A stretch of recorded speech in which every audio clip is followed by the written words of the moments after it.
सकाळ सकाळ तुमचं दर्शन झालं हे मी माझं भाग्य समजते.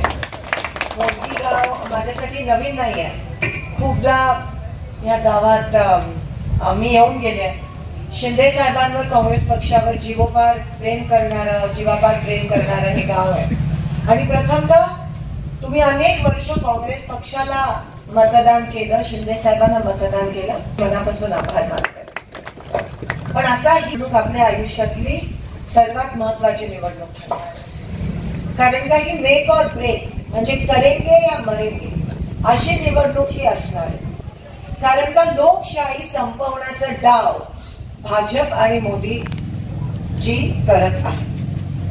संविधान संपवण्याचा डाव भाजप आणि मोदीजी करत आहे. काल रात्रीची गोष्ट, अरविंद केजरीवालना अटक झाली. एका राज्याच्या मुख्यमंत्र्याला अटक. त्यासोबत काल सकाळी काँग्रेस पक्षाचे AICCचे सगळे अकाउंट, खाती फ्रीज केली. फ्रीज, काही कारण नसताना. 1 महिन्यापूर्वी झारखंडच्या मुख्यमंत्र्यांना अटक केली. आता पुढे असं म्हणतात DK शिवकुमारना पण करण्याची शक्यता आहे. विरोधी पक्षाच्या मुख्यमंत्र्यांना अटक करतात, विरोधी पक्षाचे बँक अकाउंट सील करतात, विरोधी पक्षाला संसदेत बोलू देत नाहीत, विरोधी पक्षाच्या 50 आमदारांना निलंबित करतात. का? कारण का ते फक्त मोदींच्या विरोधात घोषणा देतात. विरोधी पक्षाच्या आमदारांचे माईक बंद करतात कारण का आम्ही आवाज उचलतो. मग ही लोकशाही आहे का हुकुमशाही आहे? जेव्हा पेट्रोल पंपवर गेल्यावर मोदींचे मोठे मोठे पोस्टर, व्हॉट्सअप उघडला की त्यांचे पोस्टर, टीव्ही लावला की त्यांची जाहिरात, रेडिओ चालू केली की त्यांची जाहिरात. तुम्हाला एवढं वेड्यात काढतायत, एवढं खोटं बोलतायत, एवढं तुम्हाला फसवतायत. पण वस्तुस्थिती काय मला सांगा? गावोगावी गेलात, तळागाळातल्या लोकांच्या काय अडचणी आहेत मला सांगा? एकही होडगी गावातल्या युवकाला NTPC सोडून मागच्या 10 वर्षात काय रोजगार मिळालाय? तुम्हाला स्कॉलरशिप मिळाली आहे? महिलांना डूल मिळालंय? शेतकऱ्यांना भाव मिळालाय? बाकीचं सोडा, तुम्हाला पाणी मिळालंय? जर काय मिळालं असेल तर ते शिंदेसाहेब आणि काँग्रेसच्या काळात. त्याच्यानंतर दमडी मात्र तुम्हाला काही मिळालं नाही. आणि इलेक्शनच्या तोंडावर 2 रुपयांनी पेट्रोल कमी करतात. कोणतं? 300 रुपयाचं पेट्रोल 1300 झालेलं. आणि इलेक्शनच्या तोंडावर फक्त 2, म्हणजे आपलं भीक देत आहेत का? आपण भिकारी होत का? 2 रुपयांनी कमी म्हणजे अजून किती फसवाल तुम्ही आम्हाला? अजून किती येड्यात काढणार? आणि तरी पण आपण जर भाजपला मतदान केलं तर आपणच आपलं नुकसान करून घेतो. आपणच आपल्या पायावर कुऱ्हाड मारून घेतो.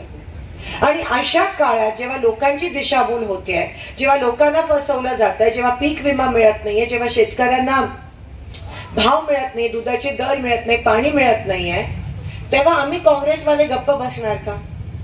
आम्ही घरातच बसणार का? मग तुमच्या बाजूने कोण उभं राहणार जर आम्ही घरात बसलो तर? आणि म्हणून आज आम्ही इथे आलो, गावोगावी जात आहोत. कारण का सगळीकडे मोदीजी खोटं सांगायचा प्रयत्न करतायत, पण तुम्हाला खरं कोण सांगणार? आम्ही नाही आलो तर कोण येणार? कारण का सोलापूर जिल्ह्यात सोलापूर लोकसभेत 5 आमदार भाजपचे आणि खासदार पण भाजपचे. मग ह्याला उघड पाडायचंय, ते कोण पाडणार आमच्याशिवाय? आणि म्हणून आम्ही येतोय. तुम्हाला ही वस्तुस्थिती सांगणं महत्वाचं, नाही तर परत तुम्ही फसाल. बरं, आम्हाला काही भीती नाहीये. माझ्याकडे तर काही सोसायटी नाही, बँक नाही आणि कारखाना नाही, म्हणून मला ईडी-बीडीची काही भीती नाहीये. मी बोलणार भाजपच्या विरोधात. आणि मी नाही बोलली तर कोण बोलणार? तुमचे आदरणीय दोन्ही खासदार तर बोलले नाही. म्हणजे ते इतके कार्यक्षम ठरले की प्रत्येक वेळेस बदलावा लागला. आणि आता तर त्यांना कोण सापडतच नाहीये. बर, पंतप्रधान तुमचे, मंत्री तुमचे, खासदार तुमचे, आमदार तुमचे, पण सोलापूरला साधा विमान सेवा पण सुरू नाही करू शकले. सोलापूरला साधा पाणी नाही आणू शकले. रोजगार नाही उपलब्ध. एवढ्या थाटात माटात मोदीजी आलेले, पण काय झालं? तुम्ही मोदीजींकडे बघूनच मतदान केलं ना भाजपला. महाराजांना काय केलं? महाराजांनी असं होतं मुखवट्याकडे बघून फसलात तर नुकसान आपला होतो आणि काम करणारी लोक मागे राहतात. तुम्ही कामाच्या आधारावर जेव्हा जेव्हा मतदान केलं, शिंदे साहेबांनी कधी जात पात धर्म केला नाहीये, ही वस्तुस्थिती आहे. पण तुम्ही त्यांना केलं ना मतदान, तुम्हीच केलं ना. का केलं? शिंदे साहेबांनी एवढे वर्ष मतदान का केलं? का?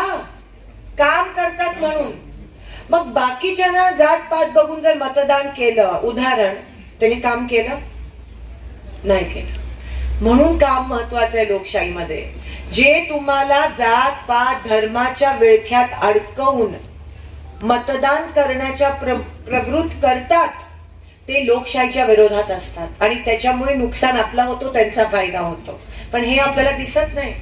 ही आपल्या बरोबर खेळी खेळली आहे ह्या लोकांनी आणि आता पण तसंच करतायत ते.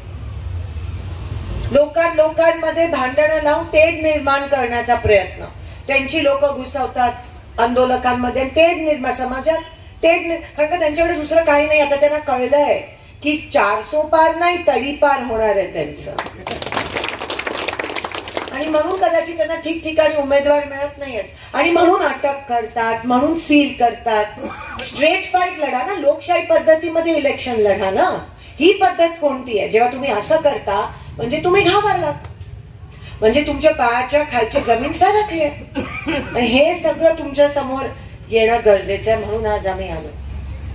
छोटे फंक्शन के लिए Mayur classic AC banquet hall मिलेगा सिर्फ 10,000 रुपयों में। Mayur classic AC banquet hall, जुड़े Solapur. Management by spice and ice events. Jayesh Darbi collection cotton, linen यासह अनेक ब्रँडेड कंपन्यांच्या सुटिंग शर्टिंग साठी जयेश दर्बी कलेक्शन, 7 रस्ता मोदी पंकाविहिरी जवळ सोलापूर।